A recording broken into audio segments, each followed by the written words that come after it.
A continuación, Charlando con Elizabeth.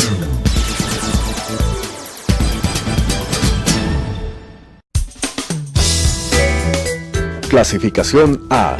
Apto para todo público.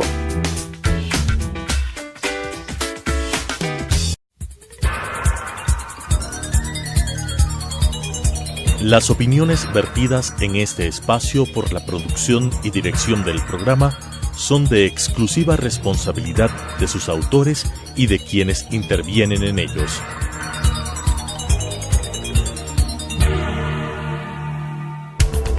Telesucesos Canal 29 presenta Charlando con Elizabeth. Con temas coyunturales, locales, nacionales e internacionales de interés general. Charlando con Elizabeth.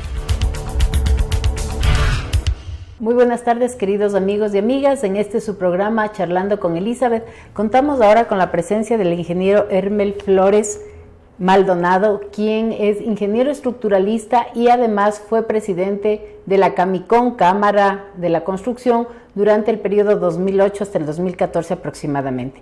Lo hemos invitado a él para tratar algunos temas y fundamentalmente un tema de coyuntura y que es debatido ahora en todo el espectro de la ciudad, referente a la nueva vía y a la ampliación de la solución del túnel Osvaldo Guayasamín, una vía paralela al túnel que está prevista por parte de la municipalidad, pero que ha recibido algunos cuestionamientos por parte de muchísimas personas. Algunos urbanistas critican el deterioro del espacio público de la Plaza Argentina, otros piensan que esto es incentivar todo lo que es el tránsito motorizado y pues obviamente no hay quienes dicen que será esta una solución parche, porque la congestión vehicular en la ciudad de Quito realmente requiere de otro tipo de soluciones. Bajo esas perspectivas, me gustaría que tú nos comentes un poquito cuál es la visión desde el punto de vista técnico, efectivamente, de esta como una solución alternativa para el tráfico y para la mejora en esta parte de la ciudad, que es una parte complicada, ¿no? Donde además se juntan varias vías importantes como es los Chiris, la 6 de diciembre, Eloy Alfaro, es decir, hay un tráfico vehicular bien importante. Muchas gracias por la entrevista, Elizabeth. El problema de movilidad en el distrito metropolitano de Quito y en la ciudad en particular es bastante complejo, que requiere indudablemente, en teoría, de tener una solución integral que se denomina todo el sistema de transporte, pero eso es muy difícil de resolverlo de forma muy rápida, en un corto plazo.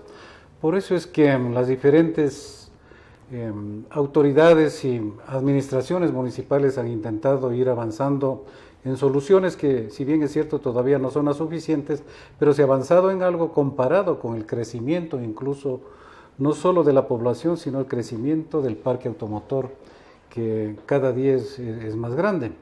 En particular, esta vía alternativa que se da de resolver al momento el problema que existe de congestión para movilizar a las personas que vienen y van desde el valle de Acumbayá, que van al valle de Tumbaco, etcétera, ¿no es cierto? El túnel Guayasamín, que fue construido hace un poco más de 10 años, estaba previsto que por ahí en su capacidad máxima lleguen hasta 24,000 vehículos al día. De acuerdo a la información que está en los medios de comunicación, actualmente se tiene 34,000 vehículos al día. Entonces, eso ha hecho de que se produzca una congestión bastante fuerte y sobre todo se la siente más cuando los vehículos vienen, especialmente ya al ingreso a la ciudad de Quito, en todo este sector que tiene impacto la Plaza Argentina. Pero es porque ha aumentado tanto el sistema automotor que hace que se produzcan ese tipo de congestiones. Entonces, para las alternativas que se plantearon alguna vez, había algunas para resolver el problema de lo que se dañó la vía paralela al túnel Guayasamín, con ese deslizamiento que se produjo igualmente acá, me parece que son hace 15 años más o menos.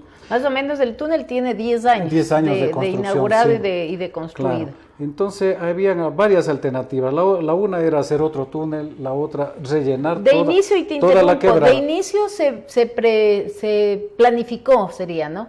2 túneles, supuestamente. 2 túneles Uno que era de paralelos. ida justamente a Cumbayá, a los valles, y otro de retorno, que a la larga no se llegaron a hacer. Claro, está solo el uno. Entonces, ahora ese túnel está aguantando una carga pues extremadamente superior. Algo yo también había revisado en mis cifras y decían que este rato tienes un flujo vehicular más o menos de 34,000 vehículos, se sobrepasa 10,000 vehículos de su capacidad que originalmente fue prevista. Así es.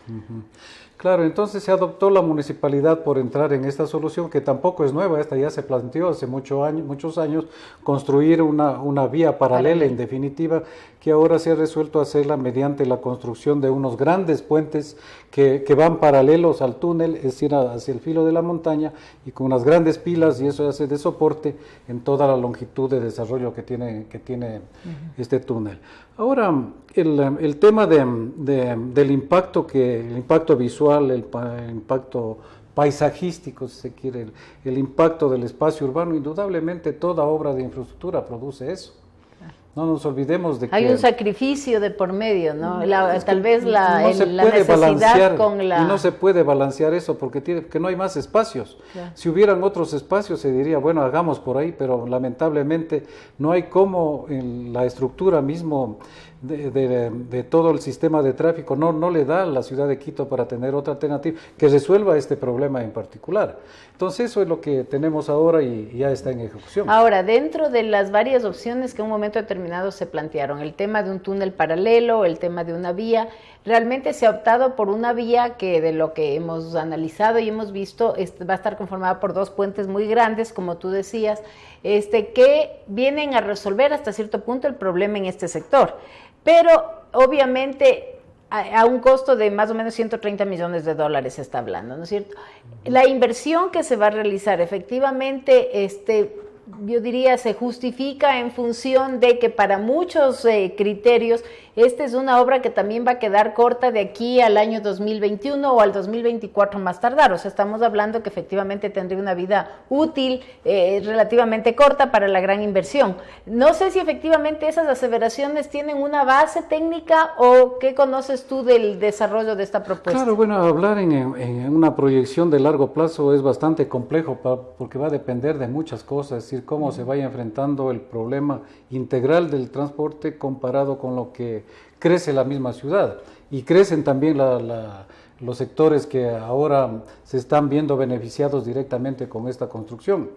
Pero eso es lo que hay que hacer. Entendemos de que el monto del presupuesto, aquí intervienen 2 actores, ¿no es cierto? El uno, como municipio que está en una alianza estratégica con una alianza público-privada con una empresa china. Con empresa china se asume de que esos valores han sido consensuados para poder determinar que la concesión, si se puede llamar entre comillas, o la duración de esa alianza va a ser de 30 años, y ahí ya estaría cubierto toda la inversión que van a hacer. Se prevé que va a haber un costo de peaje por el Claro, por el ese tema todavía de no está utilización. determinado, pero lo que se espera es de que, bueno, y no puede ser de otra manera, no puede bajar. Claro. Sí, lo al que va a menos hacer se es más mantenga bien, o tal vez subirá. No creo que se mantenga porque la inversión es mayor y tiene que darse para un mantenimiento conjunto, incluso con... De la nueva vía también, el túnel y la nueva vía. Entonces se asume de que ese costo va a ser superior indudablemente a lo que ahora se tiene, pero que debe justificarse con la facilidad, con la mayor rapidez que van a poder transportarse los vehículos en esa zona. Listo. Yo te quería hacer una consulta ahora que estamos pasando esta época de temblores, de sismos y que la gente está muy preocupada.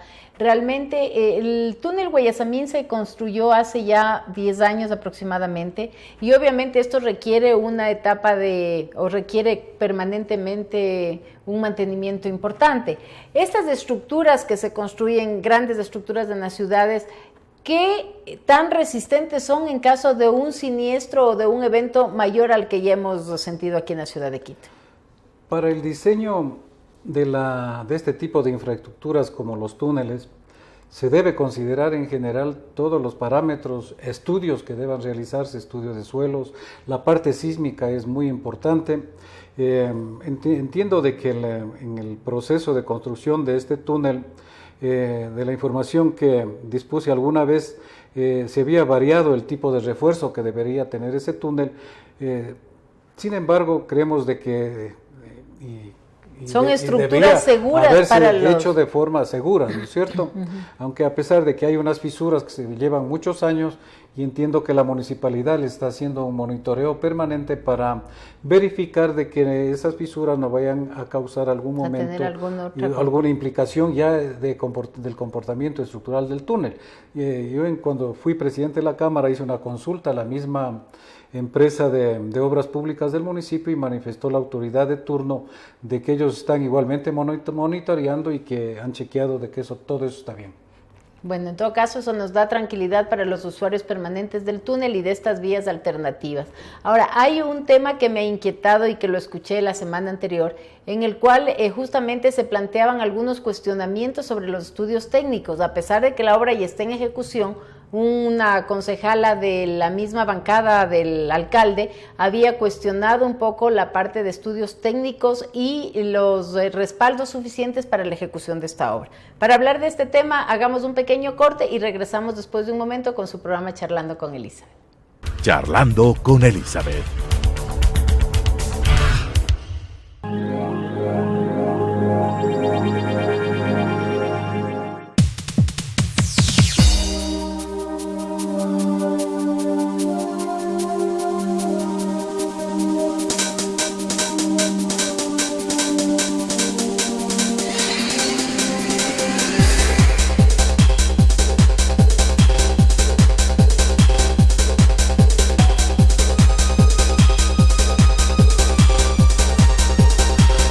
Telesucesos, porque Quito TV.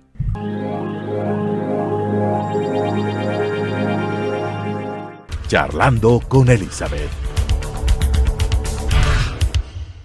Retomamos nuestra entrevista con el ingeniero Hermel Flores, con quien estamos conversando justamente sobre la solución vial que ya se ha iniciado en obra alrededor y conjunta del túnel Osvaldo Guayasamín. Y justamente le comentaba que la semana anterior una concejala de la bancada del mismo alcalde había cuestionado y había dicho que la solución vial requería de mayor cantidad de estudios técnicos. Sin embargo, la obra es una obra que ya está en ejecución, que entiendo pues habrá sido expuesta y aprobada por el Consejo en pleno. Sin embargo, estos cuestionamientos han generado algún tipo de bulla alrededor del tema y el Colegio de Arquitectos parecería ser que va a hacer algún análisis adicional sobre este tema. No sé qué conocimiento tienes tú al respecto y qué otros estudios se podrían dar, a más de todos los estudios que ya se han planteado y que han dado origen, es más, ya a la ejecución de la obra, porque ya en el sitio ya se ve pues todo el movimiento que esto ha generado, ¿no? No conozco en detalle las observaciones técnicas que se hayan hecho sobre este tema, pero sin embargo de lo que tú mencionas, Elizabeth, que esto ha pasado o va a tomar el Colegio de Arquitectos para hacer un estudio, entiendo que es un estudio que les compete a ellos, es decir, debe ser algo del espacio público, algo posiblemente alrededor de lo de la Plaza Argentina, ¿no? No sé si del impacto ambiental, pero sí del impacto paisajístico, urbanístico.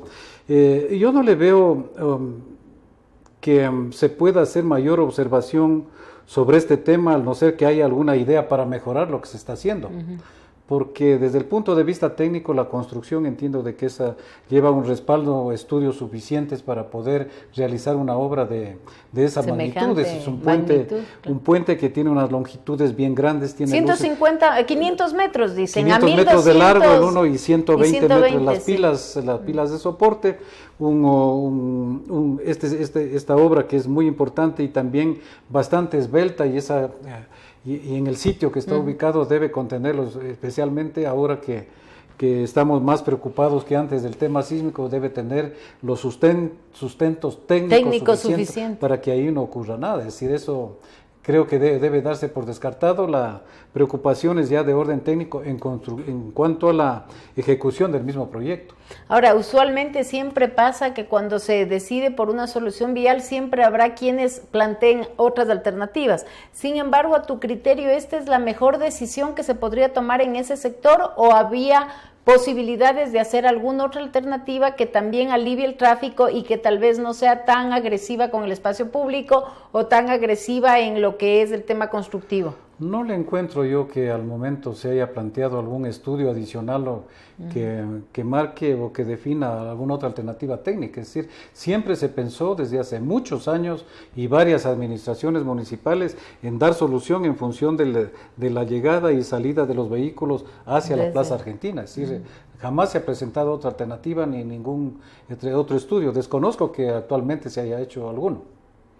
En todo caso, es una alternativa que ya está en ejecución y que esperamos realmente alivie muchísimo todo este tema vehicular en este sector de la ciudad, que es un sector que realmente está congestionado y que requiere de soluciones integrales, como tú decías. Este es un tema de movilidad de la ciudad que no lo vamos a poder resolver en una sola administración. Esto amerita un programa de largo plazo, consecutivo, bien estudiado y que además tenga, yo diría, la decisión política y la adhesión de muchos alcaldes que puedan venir a la ciudad. Sin embargo, lo que requieren los ciudadanos es siempre mayores obras, mejores soluciones y alivianar estos problemas que realmente son del día a día y que siguen congestionando y complicando la vida de los quiteños. Estamos con el ingeniero Hermel Flores, así que quiero aprovechar el tiempo también para conversar de algunos otros temas. Aprovechando tu experticia, el tema de la ingeniería estructural y justamente por la coincidencia de réplicas tan seguidas que hemos tenido a raíz del terremoto de abril, ¿cómo ves tú el tema de, hemos conversado aquí con algunos, el tema de las construcciones informales en Quito y del riesgo que esto implica en función justamente de que no respetan las normas pues, y yo diría los procedimientos establecidos en el ámbito constructivo? Sin embargo, hemos corrido con suerte. Los terremotos y lo que se ha sentido aquí en Quito no ha dejado sino pocas víctimas y pocos daños en general. Pero, ¿qué podría pasar en caso o hasta cuánto podría soportar, yo digo, el estilo constructivo de la ciudad, sobre todo en las zonas en donde hay una construcción informal que no ha sido pues la que ha mantenido las normas permanentemente? Yo no quisiera imaginarlo. ¿Por qué? Porque no solo Quito, sino la mayor cantidad de ciudades del país, la construcción informal es muy grande, se estima que es mayor al 70%, y el efecto del sismo de Pedernales del 16 de abril lo vimos aquí en Quito, no por los movimientos de los edificios, sino por la destrucción que produjo en unas viviendas en el suroriente, en el barrio La Nueva Aurora, me parece que se llama. Me parecía que ver esa casa como si hubiera, la casa que se destruyó, una casa de 3 pisos, como si hubiera estado construida en Pedernales. Es decir, esa foto que yo la tengo guardada, porque yo fui el día sábado a mirar cómo se derrocaban los escombros, y exactamente todas las losas unidas hacia abajo, ventajosamente no hubo la pérdida de vidas humanas, solo materiales, unos vehículos, etcétera. Pero eso nos demuestra con claridad de que las construcciones no están bien hechas, a pesar que se utilizan materiales buenos como el hormigón armado. Yo tuve la precaución, dije ese día, vi unas columnas que estaban ahí, pero digo, claro que se ve el hormigón malo, pero hay que verificar, pues, pero ¿cómo lo verificas? Es con ensayos. Así es que les pedí a los trabajadores que estaban haciendo la demolición que suban en mi camioneta un pedazo de columna y me lo llevé a un laboratorio, lo hice ensayar. La especificación, la norma dice que la resistencia del hormigón a los 28 días debe ser de al menos 210 kilos sobre centímetro cuadrado. Lo ensayaron y dio 60. Ah, qué barbaridad. Entonces, yo digo, si es que se produjera un sismo fuerte que produjo un efecto sobre todo en ese tipo de ubicaciones, sería catastrófico. Nosotros habíamos tenido y nos ha tomado varias semanas justamente el tratar sobre el tema del sismo y del terremoto, y uno de los temas era el tema del tipo de construcción. En todo caso, estamos ratificando ahora, y lo dijimos en días anteriores, es importante que los ciudadanos, porque esto pasa por un tema también de conciencia social. La gente a veces por hacer ahorros, hace ahorros innecesarios que a la larga le van a salir muchísimo más caros y hasta podría costar la vida de alguien. Pero es importante respetar no solamente la parte técnica del proceso de construcción, sino también materiales que son utilizados, como lo que tú acabas de decir.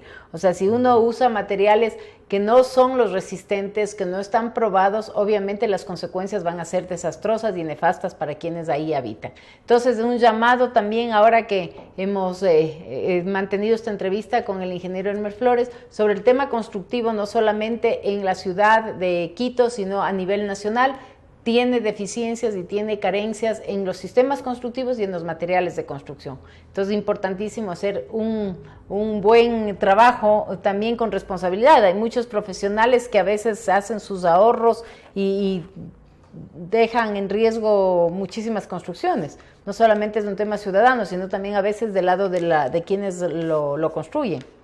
Sí, Elizabeth, yo he estado durante esta última temporada, después del terremoto de Pedernales, he estado en una zona de desastre y es lamentable ver que la mayoría de las construcciones están mal hechas.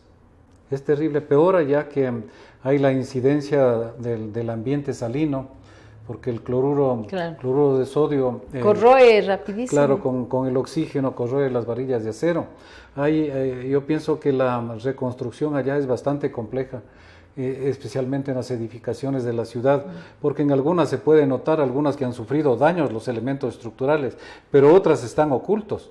Sí, yo he tenido la oportunidad de hacer evaluaciones y análisis en algunas edificaciones, y si uno les toma una radiografía, porque ahora hay equipos para hacer eso, se les toma una radiografía de esos elementos, ve adentro que las varillas de acero están deterioradas, están corroídas, es decir, prácticamente no tienen resistencia. Pierden la resistencia, claro. Exactamente. Entonces yo le veo un problema bastante complejo, porque algún momento tiene que hacer, si se quiere dejarse edificaciones seguras, hay que hacer prácticamente una evaluación casi a todas las edificaciones que están construidas. Algunas están bien hechas, con hormigón armado, con acero, construcciones muy buenas, especialmente realizadas en los últimos años, pero la mayoría que han sido construidas de manera informal es bastante grave. En todo caso, estamos ante un riesgo evidente por este deterioro y esperamos realmente que Dios no permita pase una cosa mayor y ponga en mayor riesgo las estructuras y las viviendas de muchísimos ciudadanos en varios sitios, y como tú dices, es un tema nacional, no es un tema de una ciudad en especial.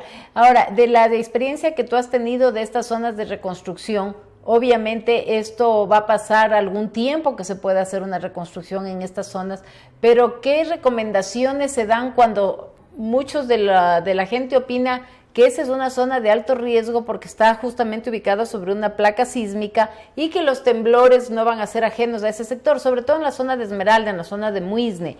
Tal vez aprovechar de esta que ha sido una desgracia para una reubicación, o sea, ¿qué se podría pensar ya un poquito en el largo plazo? Claro, bueno, el riesgo sísmico el país en general tiene un alto riesgo sísmico, no que unas zonas más que otras, pero en general el riesgo sísmico es bastante elevado casi en todo el país.